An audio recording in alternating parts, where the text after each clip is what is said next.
¿Cómo están, amigos? Tengan todos ustedes buen día. Hoy en nuestro programa Atena Entrevista tenemos a un invitado especial. De repente va a causar polémica lo que vayamos a conversar el día de hoy. Con ustedes, permítanme presentarles al abogado, al doctor Paul Salcedo Paulino. Paul Salcedo es abogado por la Universidad San Martín de Porres. Su título de abogado lo ha obtenido mediante la sustentación de una tesis en la mención de sobresaliente. Cuenta con estudios de maestría en Derecho Constitucional por la Universidad San Martín de Porres, maestría en Derecho Penal por la Pontificia Universidad Católica del Perú. Ha trabajado en el Consejo Nacional de la Magistratura, en el Tribunal Constitucional como asesor de despacho. También ha trabajado con nosotros en el Centro Jurídico Atena como docente. Es abogado litigante, es conferencista. Hola, Paul, ¿cómo estás? Muy buen día. Muy buenas tardes, Ronald. Qué gusto saludarte, la verdad. Encantado de estar ahí. Gracias, Paul. Gracias por la invitación. El motivo que nos convoca para tenerte aquí presente es por un patrocinado polémico que tú tienes, Paul. Por un patrocinado polémico que ha causado mucha polémica a nivel nacional. Su conducta, entiendo que ya se está ventilando eso en un proceso judicial. Y brevemente quiero hacer la introducción del caso, si me permites, Paul. En tu caso, el caso que tiene nuestro buen amigo Paul Salcedo es el caso de Adolfo Ernesto Bazán Gutiérrez. ¿Quién es Adolfo Ernesto Bazán Gutiérrez? De repente muchos no lo conocen por nombre, pero él es nuestro en este caso a examinar, el señor Adolfo Bazán Gutiérrez. Todos conocemos por los medios de comunicación que él ha sido procesado o está siendo investigado por delitos contra la libertad sexual. Él, el imputado, tiene dos procesos, uno en el 7º juzgado, otro en el 44 juzgado. A él le dictaron prisión preventiva por 5 meses. Fue detenido el 26 de diciembre del año pasado, del 2019. Entendemos que le dictaron prisión preventiva porque el juzgado creyó que se habían cumplido con todos los requisitos para dictar la prisión preventiva, que están ahí enumerados. Estaba cumpliendo su prisión preventiva, pero se presentó un cese de prisión preventiva. Presentaron un cese de prisión preventiva, es decir, quieren que él salga libre. Y estaba programada una audiencia, Paul, para el día 20 de marzo del 2020. Pero ¿qué pasó? Como todos sabemos, estado de cuarentena, se cerró prácticamente el Poder Judicial, se cerraron muchas entidades del Estado, no hay actividad pública ni privada, todo está muy restringido. Ante esta situación de que no se podía realizar la audiencia de cese de prisión preventiva, nuestro buen amigo y el colega Paul Salcedo ha interpuesto un habeas corpus. Y en este habeas corpus él ha dicho que se ha vulnerado principalmente dos grupos de derechos constitucionales. Primero, la violación a la tutela judicial efectiva, y la violación a la razonabilidad y proporcionalidad en un contexto de pandemia, con la finalidad de tutelar su derecho a la vida, derecho a la integridad personal, derecho a la protección familiar, frente a la amenaza cierta, real e inminente de la pandemia, virus COVID-19. A todos nuestros amigos que nos están viendo, si quieren tener acceso a la diapositiva, nos escriben al WhatsApp o nos envían un correo y les vamos a enviar la información correspondiente. Paul, he hecho esta pequeña introducción, te he robado unos minutos de tu tiempo. A ver, coméntanos, Paul, coméntanos primero, ¿por qué estás interponiendo un habeas corpus? Coméntanos, Paul. Sí, muchas gracias, Ronald. Bueno, en efecto, a criterio de esta representación, consideramos primero que se ha violado el derecho a la tutela judicial efectiva. ¿Por qué el derecho a la tutela judicial efectiva? Porque toda persona, incluso en un estado de emergencia, tiene el derecho de accionar los órganos jurisdiccionales para garantizar derechos que no sean suspendidos en una tutela, en un estado de emergencia, ¿no? Entonces, la tipología de este habeas corpus es un habeas corpus correctivo. ¿Qué quiere decir un habeas corpus correctivo? Que se solicita un control constitucional ¿de qué cosa? De las condiciones en las cuales se encuentra el interno. O sea, nosotros aceptamos que el señor está con prisión preventiva, está 5 meses, ya se va a vencer, pero a la vez solicitamos una adecuada razonabilidad y proporcionalidad en un contexto de COVID, de pandemia, ¿no? Para que se evalúen estos dos aspectos, en este caso en concreto. Bien, Paul, sí, Paul, te interrumpo. Tú nos dices el derecho a la tutela judicial efectiva. ¿Por qué? ¿Por qué pasa? Porque si has pedido un cese de prisión preventiva, en el cese se va a discutir si él debe o no debe seguir privado de su libertad. ¿Qué ha pasado ahí, Paul? Porque veo que efectivamente has presentado un cese, tenía la audiencia el 20 de marzo. Sí, a ver, te explico. El Poder Judicial, a través de su presidencia, Poder Autónomo del Estado, ha fijado unos lineamientos a través de una resolución administrativa, que es la 115 de 2020. Pero esta resolución, las diversas cortes superiores las han ido implementando en sus cortes. Por ejemplo, la Corte Superior de Lima Norte ha publicado que lleva más de 50 audiencias, ¿no? Así es. Además, en el caso de Villanueva, en pleno contexto de estado de emergencia, se llevó una solicitud de variación de prisión preventiva a arresto domiciliario. Eso es verdad. Y lo comentamos acá, te cuento, Paul, lo comentamos en un programa pasado. Ya, ¿y qué es lo que pasa en mi caso?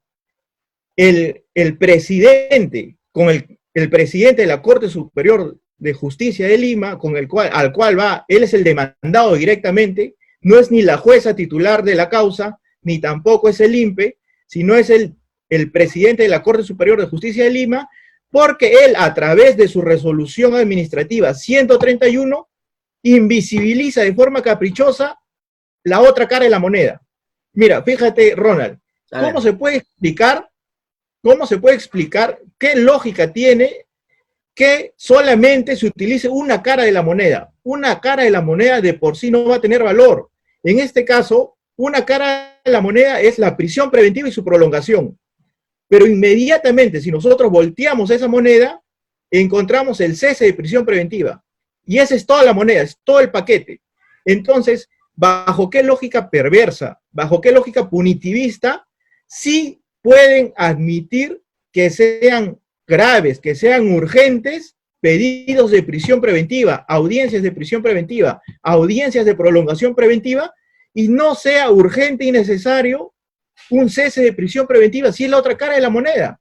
Entonces, yo me presenté diligentemente a mi juzgado para mi audiencia y me impidieron el ingreso y me mostraron esa resolución. Y por eso yo digo que esa resolución directamente viola la tutela judicial efectiva, porque a mí me impidió, esa resolución me impidió llevar a cabo mi audiencia. O sea, Paul, lo que tú nos estás diciendo es que la audiencia programada de tu pedido de libertad, para que nos entiendan de repente otras personas que no conocen el tecnicismo jurídico, tu pedido de libertad que estaba programada para el día 20 de marzo del 2020, tú fuiste a la audiencia, llegaste a la audiencia para discutir este cese, este pedido de libertad, y no te dejaron entrar, no se hizo la audiencia, no se reprogramó, no te dieron ninguna explicación. Sí, en efecto, abajo no me dejaron entrar y me mostraron esta resolución 131-2020, del 2020, que solamente habilita un supuesto, ¿no? Y se olvida de regular el cese de prisión preventiva. O sea, entonces, perfecto. Paul, o sea, tenemos la resolución administrativa que no establece la posibilidad de que se realicen audiencias de cese. Entonces, lo que tú estás pidiendo con este habeas corpus, ¿qué es? ¿Que se realice la audiencia? ¿Es eso? En efecto, esa es una pretensión accesoria o alternativa, ¿no? Ya, una pretensión accesoria. Trabajemos esa primero, Paul, para luego llegar al otro punto. O sea, con esta pretensión lo que tú dices es que se te haga tu cese. El juez lo que puede decirte es, juez constitucional, porque así te he puesto todavía corpus, es, porque ya está presentado, tengo entendido, el juez lo que te va a decir es, ya señor, que se haga la audiencia. ¿Eso es lo único que pasaría, Paul? ¿Eso es así? No, eso no es así, porque en concreto, para criterio de esta resolución, se tiene que evaluar una urgencia y una gravedad para las prisiones preventivas, pero no para el cese. O sea, al invisibilizar el cese, causa indefensión. ¿Ya? Entonces, pero eso es una política solamente del presidente de la Corte Superior de Justicia de Lima. El presidente de la Corte Superior de Justicia de Lima Norte sí quiere trabajar, sí están haciendo las audiencias, van 50 audiencias, y paradójicamente lo informa el mismo Poder Judicial, que van 50 audiencias, que se han llevado a cabo prisiones preventivas, que se han llevado a cabo prolongaciones de prisión preventiva, sentencias, etcétera. Entonces lo que tú quieres es tu audiencia, Polo, o sea, ¿quieres tu audiencia que se haga de cese? Por supuesto que sí. Perfecto, ya. Supongamos. Pero, dime, Paul, no se te permite hacer tu audiencia. Ya. ese va a ser un tema a cuestionar. No se te está permitiendo hacer la audiencia, ya estamos en la situación de que no se te está permitiendo. Pero a lo que quiero llegar es, o no sé si te parece pertinente, es al segundo derecho que has estado mencionando, la violación a la razonabilidad y proporcionalidad. O sea, tú quieres que porque existe hoy, para que nos entiendan todos nuestros televidentes, COVID-19, una pandemia, tu patrocinado tiene que salir de la cárcel. ¿Ese es el razonamiento de fondo? Incluso es un poco más profundo porque este caso en concreto tiene otras variables. A ver, Mira, explícanos. en primer lugar, ya está demostrado que la justicia ordinaria actualmente no está funcionando y no puedo acceder por la vía ordinaria para evaluar mi cese de prisión preventiva. Eso ya está violado. ¿Ya? Entonces, hay un artículo del Código Procesal Constitucional que es el 25.17. ¿Ya? El 25.17 señala que los procesados, o sea, los que están con prisión preventiva, o los reos, ya los que tienen sentencia, pueden en cualquier momento solicitar una evaluación de las condiciones carcelarias en las que se encuentran, ¿Ya? y estas siempre deben evaluarse a propósito de la razonabilidad y la proporcionalidad. O sea, ¿tú quieres que las condiciones carcelarias de él mejoren? No, en este caso en concreto consideramos que la proporcionalidad va a ser que el juez concluya que se le debe dictar la comparecencia con restricciones, que es la que se ha solicitado en el habeas corpus. ¿Por qué? Estos son los típicos casos en los cuales, por ejemplo, a los presos no les dejan entrar al tópico, a los presos le cortan el pelo calvo, ¿no? A los presos los torturan. Entonces, ¿qué tiene que hacer el juez constitucional en estos casos? Dirigirse in situ. Eso lo ha establecido la jurisprudencia del Tribunal Constitucional. Hay una obligación del juez constituirse en el lugar, más aún cuando estamos en estado de emergencia, constituirse en el lugar para advertir si hay un riesgo o amenaza. O sea, lo que tú nos dices, Paul, es que tú estás buscando que el juez constitucional con este habeas corpus vaya al penal y constate las condiciones de salud. ¿Te refieres a que no existe material necesario para atender la pandemia de COVID-19? ¿A eso más o menos?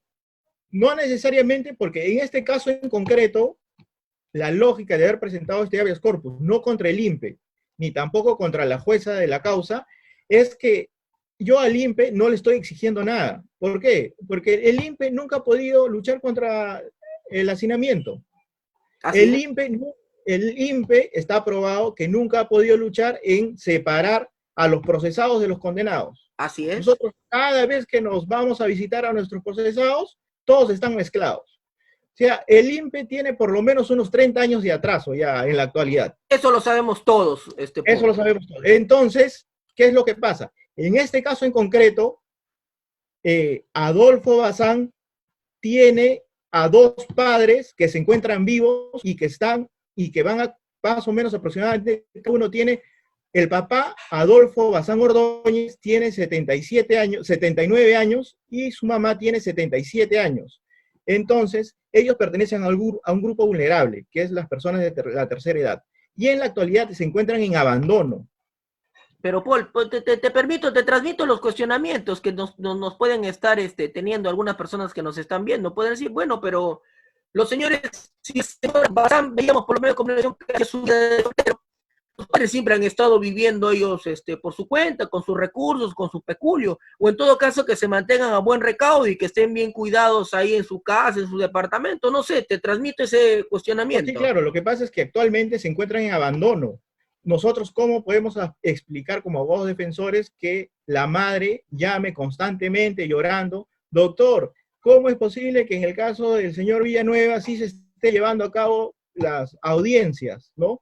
En estado de emergencia. ¿Por qué nuestra audiencia de cese no se está llevando a cabo? Paul, ¿no? Ahí sí, Paul, te interrumpo, y ahí sí has dicho algo bien interesante, ¿no? Que la justicia no puede, pues, medir a las personas con distinta vara. No puede ser que para el señor Villanueva se haya realizado su audiencia de un pedido de variación de la medida a detención domiciliaria y las audiencias que tienes tú, que podemos tener todos nosotros los abogados en el Poder Judicial, y que están muchas personas pendientes de resolverse su situación jurídica, no se puede realizar este tipo de audiencia. Ahí sí está grave, eso es muy grave el Poder Judicial y llamamos un poquito la atención. Pero regreso, entonces los padres, pero Paul, quiero seguir siendo incisivo. Incluso a mi criterio se está violando el principio de igualdad, ¿no? Sí. Porque no puede haber una lógica perversa de decir que sí necesariamente va a haber prisiones preventivas y prolongaciones urgentes, y no va a haber la posibilidad de que haya urgencia en los ceses de prisión preventiva cuando se presume que las personas son inocentes. Ya, hay audiencia, ya. El tema de la audiencia, yo también estoy de acuerdo contigo que tuvo que existir audiencia, o en todo caso se tuvo que haber reprogramado ahí nada más la audiencia, porque puede haber algún tema logístico, algún personal que no ha ido. Pero yo te retransmito esta pregunta que también otros televidentes pueden estar haciéndose. En los penales tenemos muchos enfermos de cáncer, tenemos muchos enfermos de tuberculosis, tenemos muchos enfermos que tienen una serie de males cardíacos, de todo. Y esas personas no han pedido habeas corpus, o si lo has hecho, el Poder Judicial no los ha liberado por tener una enfermedad. Y en este caso, ni siquiera tu patrocinado cuenta todavía con la enfermedad. Ni siquiera sus padres cuentan con la enfermedad. ¿Qué respondes a ese cuestionamiento? Sí, agradezco tu pregunta, amigo Ronald, porque esto me permite desarrollar la doctrina del derecho internacional de los derechos humanos, ha denominado soft law, ¿no? A ver, coméntanos. Aquí encontramos, ¿no?, que derecho que sin ser vinculante nos dan lineamientos, nos dan fijamientos de qué es lo que se debe hacer en este contexto de pandemia. Entonces, hay pronunciamientos internacionales, por ejemplo, del Alto Comisionado de la ONU, de la Comisión Interamericana de Derechos Humanos, de la Organización Mundial de la Salud, que a propósito de esta pandemia de virus COVID-19, lo que se tiene que hacer urgente es que las cárceles sean despobladas. ¿Ya? ¿Por qué? Porque hay un hacinamiento. ¿Cuáles son las características de este virus? Su rápida propagación. Las cárceles actualmente son una bomba de tiempo.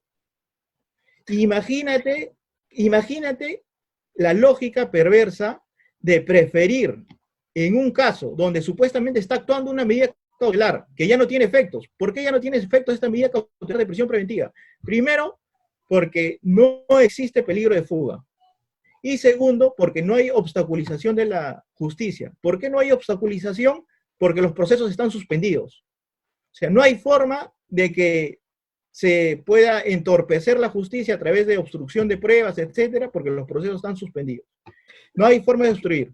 Paul, hay también, a ver, me parece interesante el razonamiento que nos planteas de que hay una recomendación de deshacinamiento de las cárceles. Las cárceles están sobrepobladas.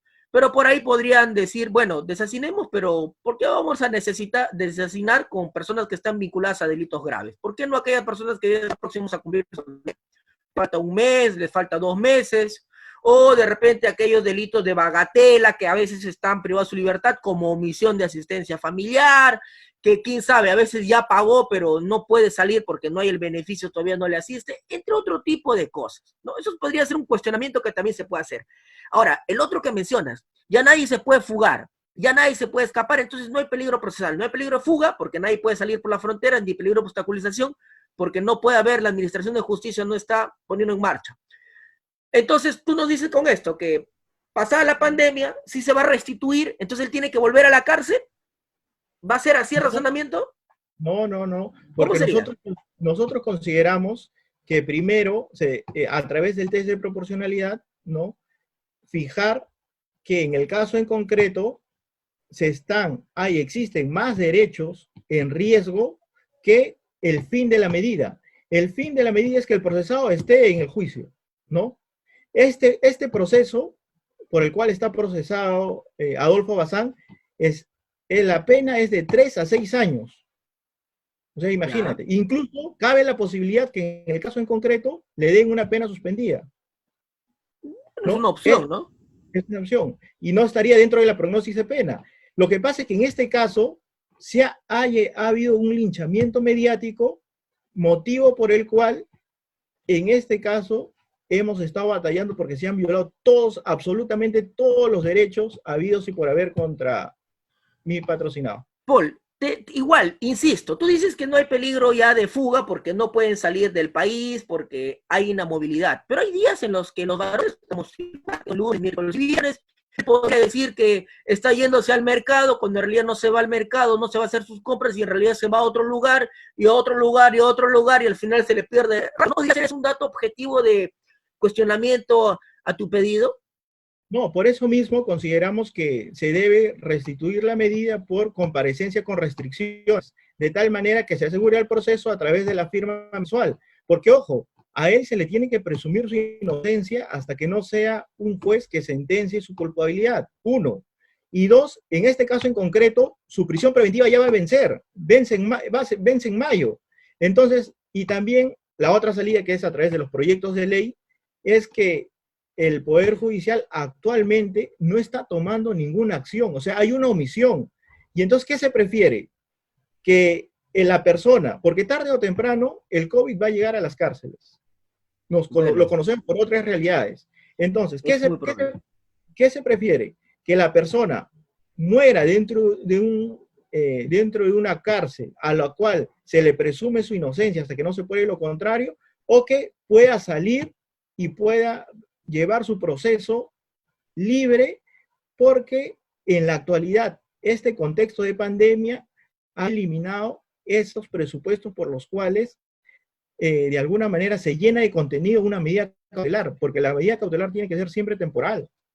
Paul, este peligro de obstaculización, te saco de ese tema y vamos al peligro de obstaculización y te digo, pero si él sale, él igual puede influir sobre testigos, él igual podría ir a llamar por teléfono, tiene acceso a internet, va a tener acceso a muchas formas de poder comunicarse, poder influir con testigos, peritos, exactamente, en tu caso habría que ver por cuál ha sido el supuesto específico, pero también podría contraargumentarse y decirte eso, ¿no? Entonces, oye, saliendo no significa que él no va a poder obstaculizar.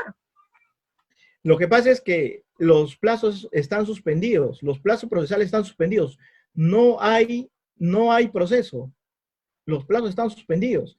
Ahora, Ya, no se puede suspender la prisión preventiva, el plazo de la prisión preventiva, porque los claro, funcionarios del INPE están trabajando. Él sigue sí. privado de la libertad, ¿no? Entonces, en este caso en concreto, por ejemplo, ¿por qué yo pedí el cese de prisión preventiva? Porque la teoría, primero, de la gravedad de clave 4/2019 era: a mí me drogaron. De un momento a otro me metieron una pastilla y me drogaron. ¿Qué salió el examen toxicológico? Negativo para drogas. Bueno, inmediatamente la tesis de la fiscalía cambió. No, a ella no la drogaron. Lo que ella pasó es que a ella la emborracharon. Y Ya, entonces, ¿qué pasa en el examen toxicológico que se dice?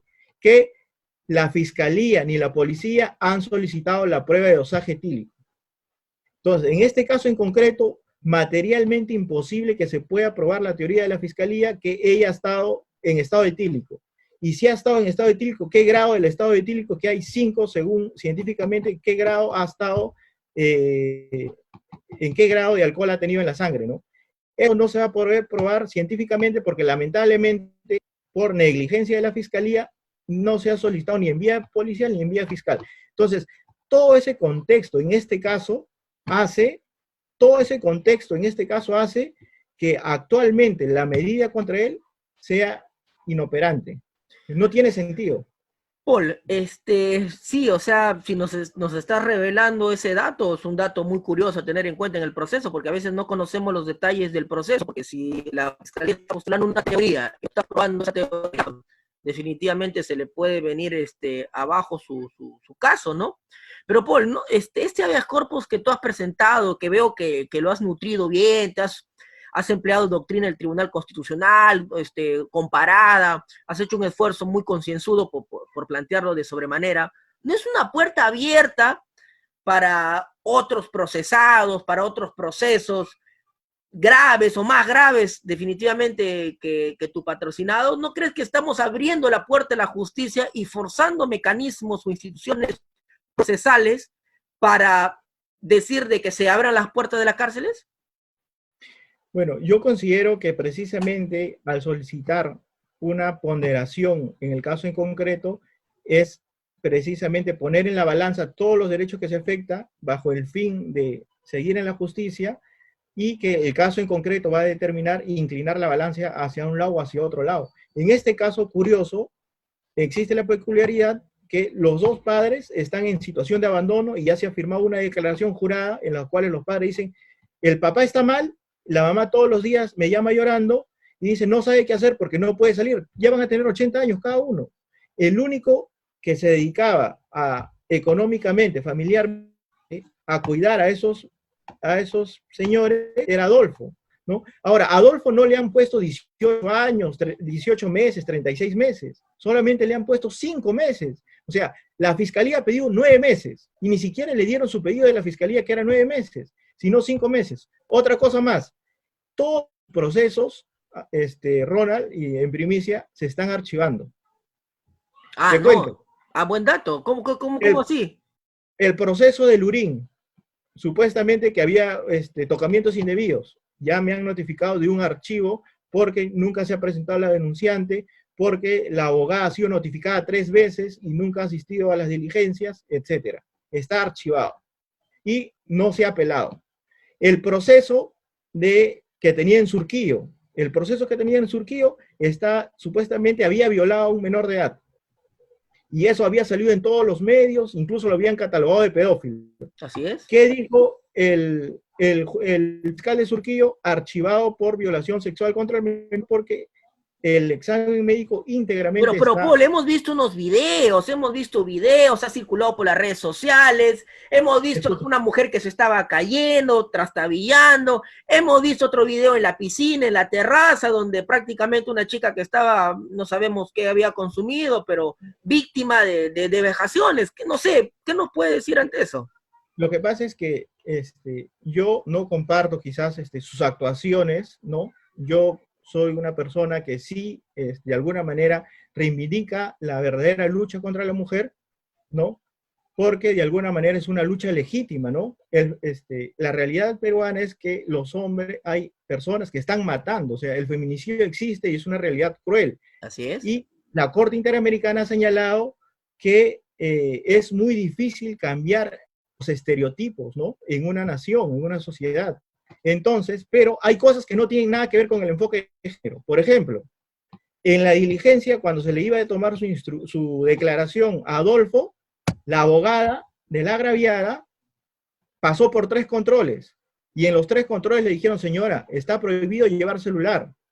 Para mí que era la primera vez que iba a una cárcel, porque iba con cartera, cuando sabemos todos que todos los documentos se dejan ahí, solamente entramos con una hoja y un lapicero y algunos documentos que quisiéramos llevar. El primer control le dijo que no tenía nada. El segundo control dijo que no tenía nada. En el tercer control que le hacen el registro, le encuentran el celular y eso es un delito. ¿Y cómo salió, cómo se vendió en la prensa?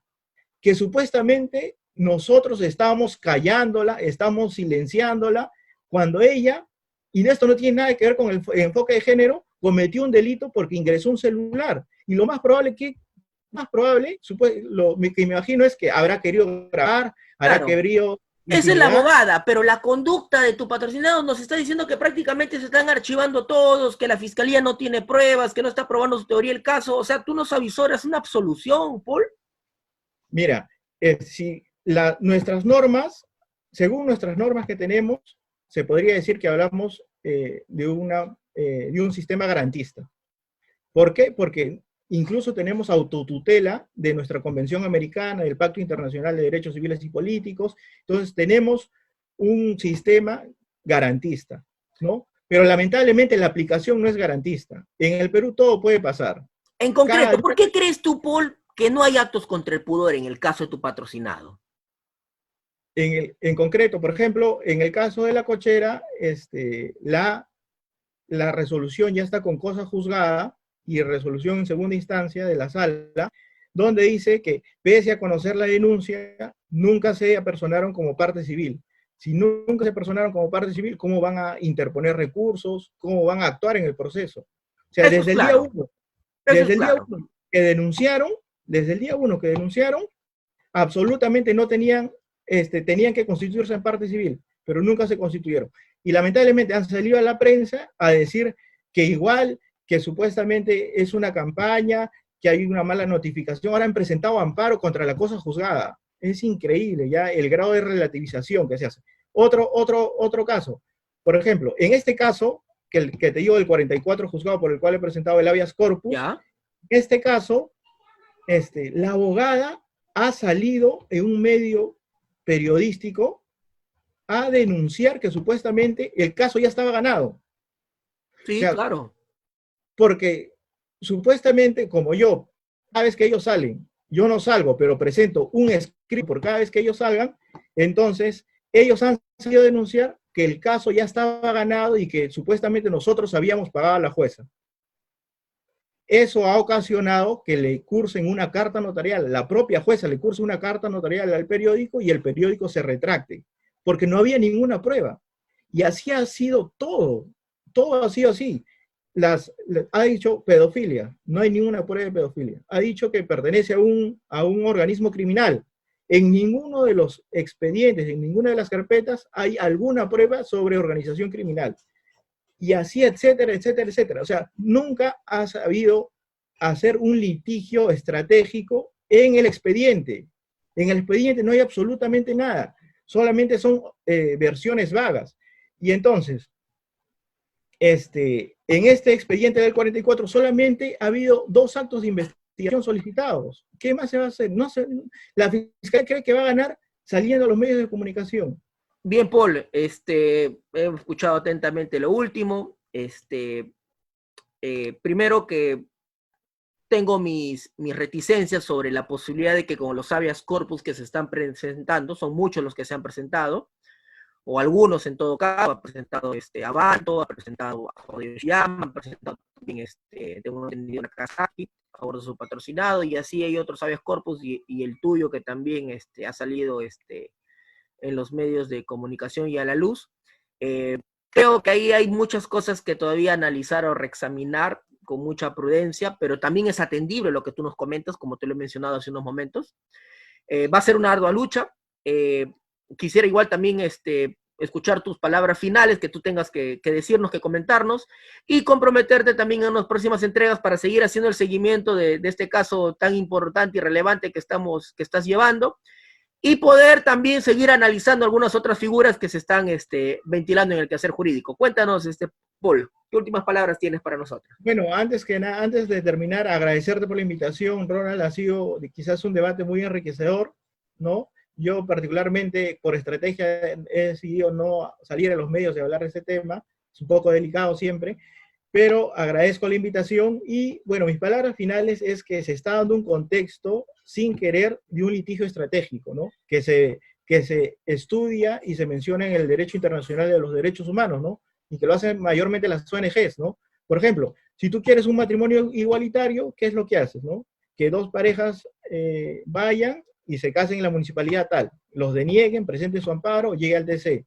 Y entonces vas generando incidencias. En este caso en concreto también me parece que, si bien es cierto en primera y en segunda instancia van a ser rechazados, pero el TC ya va por lo menos a tomar en serio este caso, y si no, de alguna manera admite a trámite o quizás tenga nuestro pedido, el HC en el Tribunal Constitucional, nos habilita la vía, el pronunciamiento del Tribunal Constitucional nos habilita la vía de ir a la Comisión Interamericana de Derechos Humanos, ¿no?